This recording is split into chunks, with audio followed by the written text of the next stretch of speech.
Hey guys, Colby here. Welcome back to another video. Today we'll be doing Watcher of Realms. Watcher of Realms is a game that I did showcase in the past for the channel. I'll be showing it again. I've been playing this for 37 days straight, logging in every day since I've been getting some quite few rewards, and I have some experience that I wanted to share with you. Some good things, some bad things about the game, and what I think about it. I do have daily content on another channel that I have also, so if you want to check that out as well, I'll try to have a link down in the description. But before we get onto the video and the real good and the bad things about this game, a quick word from the sponsor for today's video. And today we have a very well-known sponsor. Raid Shadow Legends is sponsoring today's video, one of the biggest games out there that does not need an introduction. Raid Shadow Legends has a lot to offer with more than 700 unique champions to choose from in different strategies and teams, fighting in challenges such as the dungeons, bosses, and PvP battles. Raid is also full of surprises, bringing in updates, new champions, and events every single month, and that's why it's played by millions of players out there, since it has very high quality graphics that bring in that PC experience even to your phone. Whether you're looking for more end game content in Raid or you're just starting out, then Raid has you covered with the new Hydra clash feature, where you'll be battling other clans on who is gonna smack the Hydra the hardest. And for the brand new players out there, you can get your hands on a very unique and strong epic champion, Stag Knight, and a very unique skin designed by JonTron,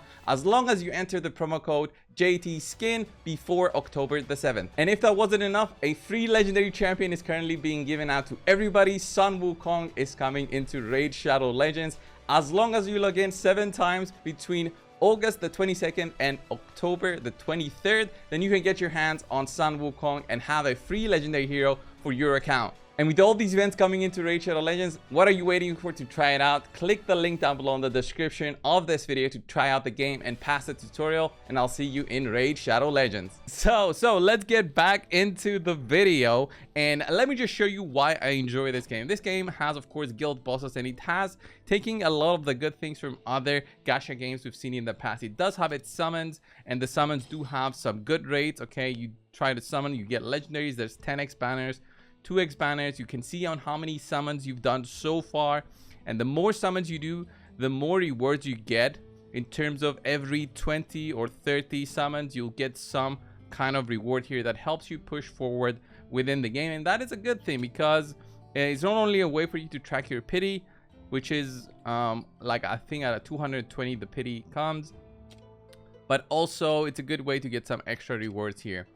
The craziest thing about this game, I find, is how many different things that there is to do with the heroes that you have. And it's not using just that specific, combo of heroes that you want. Of course, you'll always have the heroes that are going to be the maximum power. You'll always be using those, but some different raids that you try to do, some different PvE content requires very specific strategies, and each hero has its own use. You've got marksmen, you've got mages, you got defenders, you got fighters, and you got the healers also, with each and every one of them having their own skill set. So it's not just a healer. Their skills are very specific and can be used with certain passives that will be boosting up their damage and usefulness throughout the fight. So I'll give you guys an example of this healer right here. He's a legendary healer that has a talent which reduces damage taken, basically that it cannot exceed 60% of damage of your health. Okay, so when he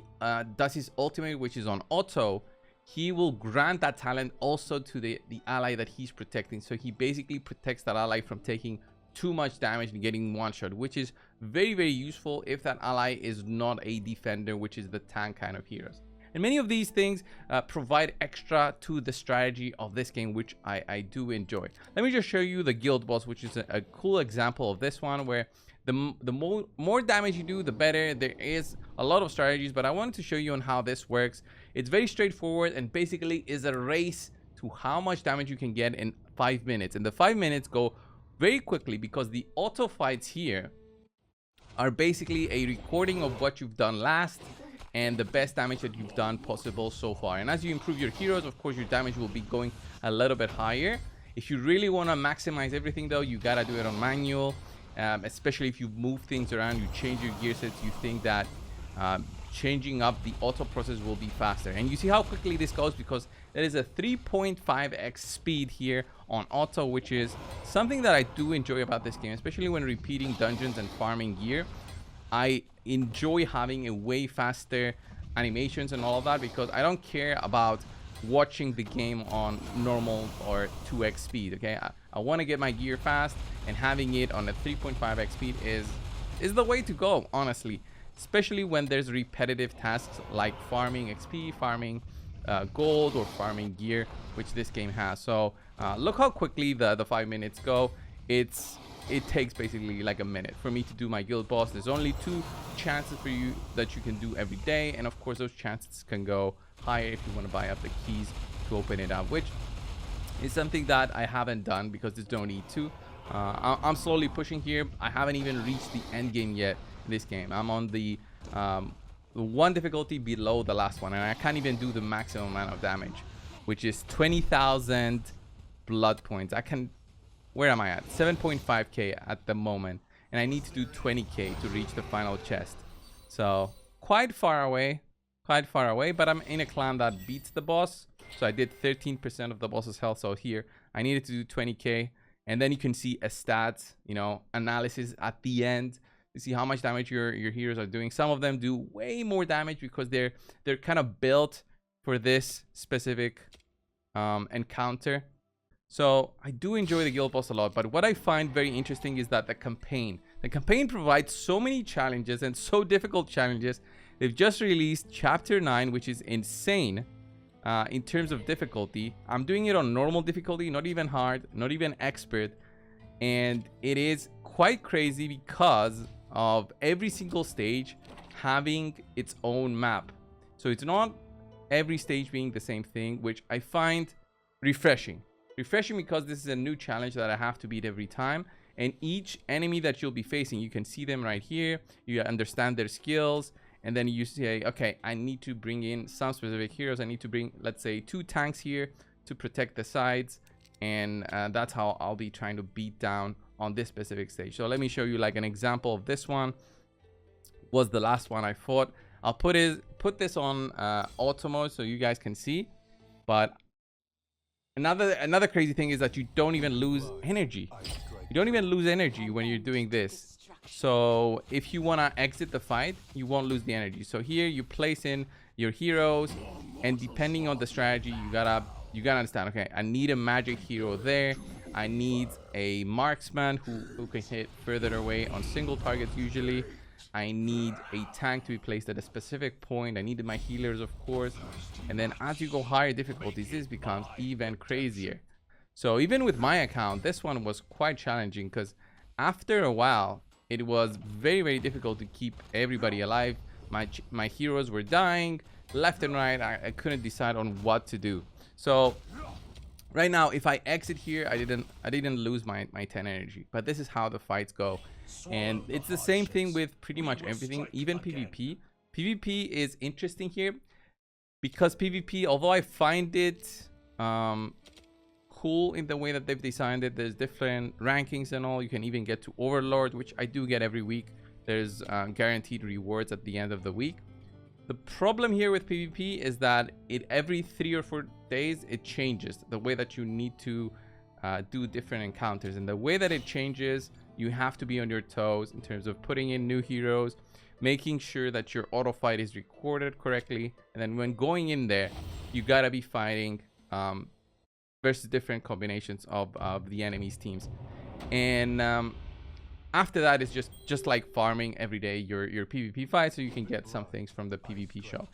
Other than that, PvP is not the best here because there's no real point in getting higher and higher within the rankings unless you're a big whale who can get the top 1 position. Only that gives you a little bit of a difference, which is like an avatar that you change in your portrait, and that's it. So here, this is my last recording of my defense. This is like a PvE versus PvE, but it's PvP. So both of us, me and the enemy, have to fight a different encounter every 3 or 4 days, which rotates through. Like, it's ranged enemies for the one rotation, the other rotation is melee enemies, the other rotation is big single target enemies, the other rotation is big, enemies that you need to take down with AoEs. So this one is ranged air enemies that come all the time, so you have to bring in heroes that can beat airborne targets. So very specific, and you can see that his nexus, his base is getting dropped way quicker than mine, so I should be able to take the win quite easily here, and be able to take him out. But there was like a solid push for him at the start, so I dropped to 70% health. Doesn't really matter, so I'm climbing slowly. At 1950 I'll go to Overlord, which I'll try to secure for next Monday basically.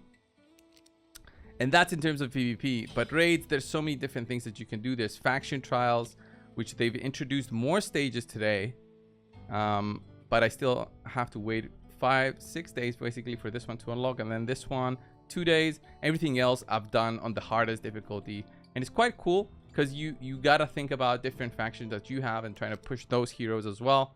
There's gear raids where you farm different sets of gear, okay, and all of these have such high difficulty that I find crazy, and I'm still pushing.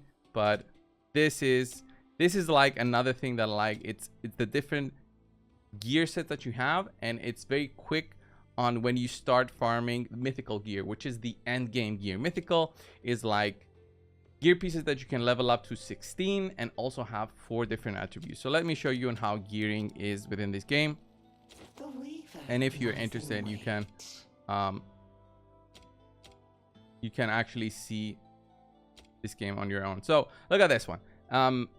This is like a weapon. You gotta have your crit rate, you gotta have your crit damage, then attack speed plays a big role. So this item is like considered a solid item. It's not the best, it doesn't have 4 of the stats that you're looking for, but it's very difficult to get 4 stats and also have them roll the best that you can, because rolls can be either this side or this side, and this side is very difficult. This side is also very difficult to get them. It's low chance that you get a really bad roll. On average you'll get somewhere here in the blues or maybe in the early purples, but higher than that it only happens like 1% of the time to get higher than that and have a yellow roll or like a very low roll.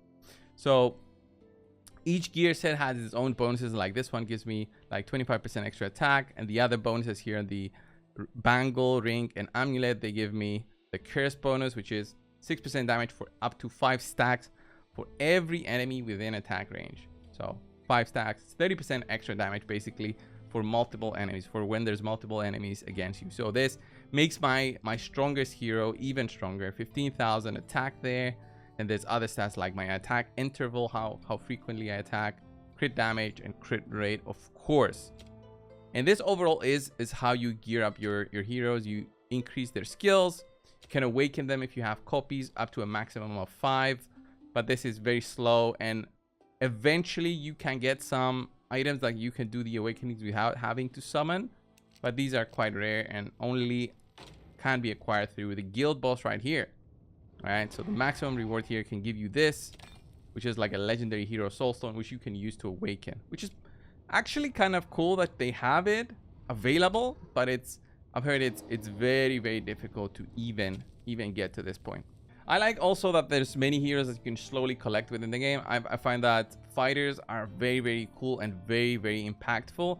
At the early start of my account when I was playing this game, the fighters were very difficult to acquire, but slowly but surely you acquire some of them. This guy is a very strong fighter, and you get him for absolutely free, just daily logging in the first 2 weeks that you play, and he remains a pretty strong hero. Even has this icon here on the top, which is a Lord hero. So having that basically for free is crazy. But yeah, mages and fighters I think are really important in this game, and there's so many to collect. I'm gonna keep on playing it. If you're interested to see daily content on this one, guys, check out my second YouTube channel that I have covering this game. Make sure you subscribe to that channel if you want to see those videos. Thank you all for watching today. Go support the sponsor of my on my video for today. Thank you all, and I'll see you in the next one. See ya.